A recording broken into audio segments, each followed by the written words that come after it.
Hello friends, welcome to Creative Medicine. In this lecture, we will learn about Hello friends, so let us learn about some important points about pathology. So one point is about hypertrophy.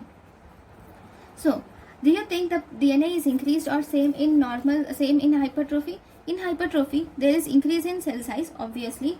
There is normal cell number, okay. There is increased DNA content also, okay. There is increased cellular proteins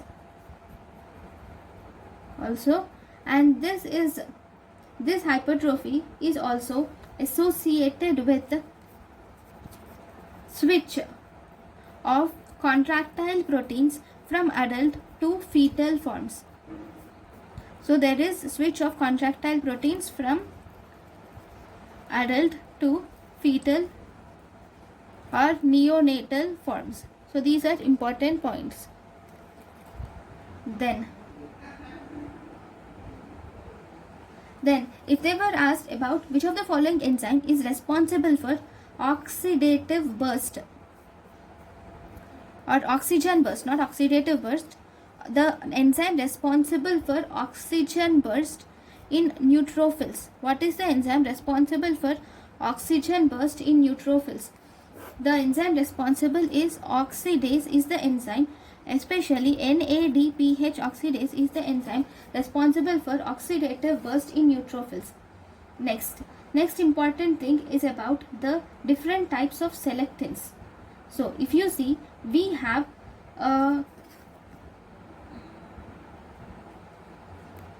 P-selectin, okay. To this P-selectin is present on endothelium, and the factors which are present in on leukocyte, and what is the role of them. This is important, okay. So P-selectin binds to sialyl Lewis X modifier protein, okay. And what does it do? It is helpful in rolling. Then if you see E-selectin binds to sialyl Lewis X modifier protein, and this also helps in rolling. Along with rolling, it is useful in adhesion. Then if you see, we have glycam 1 and CD34. This is useful. This glycam 1 and CD34 binds on endothelium cell, binds to L-selectin on leukocytes, and it causes rolling.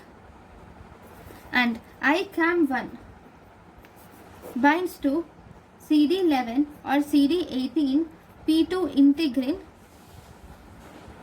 and it causes adhesion, arrest, or transmigration. And if you see VCAM1, it binds to VLA4P1 antigen on leukocytes, and it helps in adhesion, okay. So these are the different roles and proteins present on the endothelium and leukocytes, and important to remember.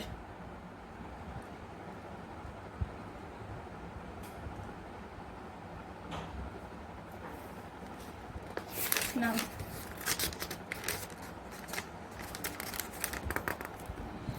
there are two images in pathology which is very important.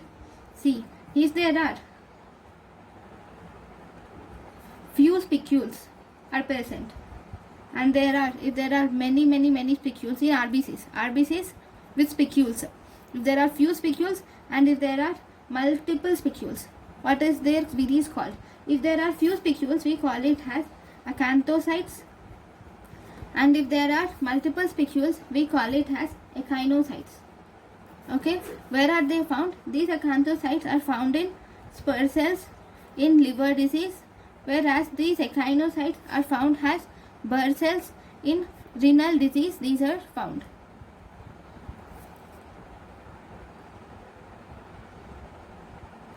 What is normal PCV value? Normal PCV is 40 to 45%.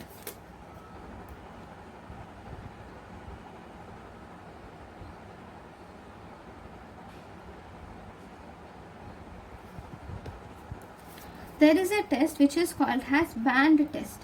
What is this band test? This band test is also called as lupus band test. So this band test is done on skin biopsy. It is mainly done on skin biopsy with direct immunofluorescence staining. With the help of skin biopsy, we do direct immunofluorescence staining, in which IgG and complement depositions are found to be positive. Okay, so this is called as band test. What is the use of this band test? What is the application? This band test will distinguish SLE from systemic lupus erythematosus from cutaneous lupus.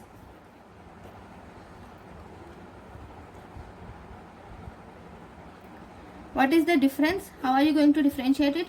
See, in SLE, this band test is positive in SLE in both involved and uninvolved regions, involved and uninvolved skin. If you take biopsy from involved skin and uninvolved skin, in both the cases it will be positive. But this will be positive in cutaneous lupus, it will be positive only in involved skin. And if you see uninvolved skin, it is negative in uninvolved skin. Okay, that is the main difference. When do you say that it is positive and it is negative? Here, criteria of positivity is, there is something called as criteria of positivity. Criteria of positivity is of two types. One, in sun, it can be in sun exposed areas, and second, it can be in sun protected areas. In sun exposed areas, presence of bands of IgM along basement membrane in 50% of biopsied specimen. We call it as presence of band of IgM along basement membrane in 50% of biopsy. We call it as positive.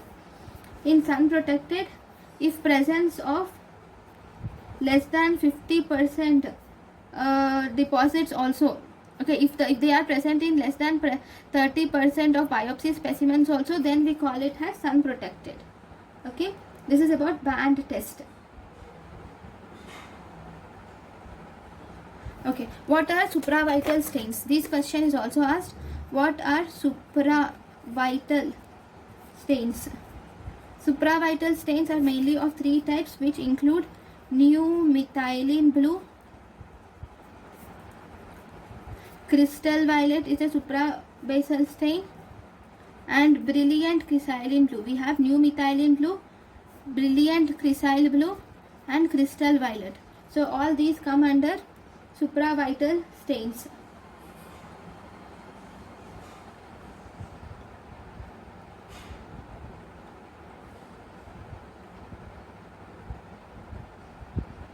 Okay, then what are the cases in which CA 19-9 is positive? Where do you see? First of all, what is CA 19-9? CA 19-9 is mainly carbohydrate 19-9 or sialylated Lewis A antigen.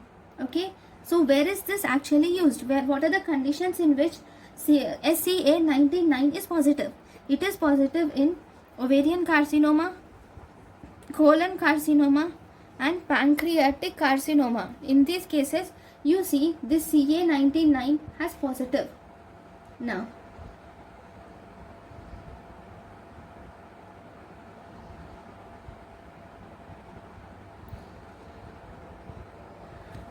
what are tumor suppressor genes? Let us see the list of tumor suppressor genes now. Tumor suppressor genes include, we have Wilms tumor 1, neurofibromatosis 2, neurofibromatosis 1, retinoblastoma, von Hippel-Lindau's disease, adenomatous polyposis coli, DCC, and P10, that is in Cowden's disease. Okay, so all these include the tumor suppressor genes. So these are the important points in pathology. Thank you guys for watching my lecture. Thank you. Thank you and thank you for watching.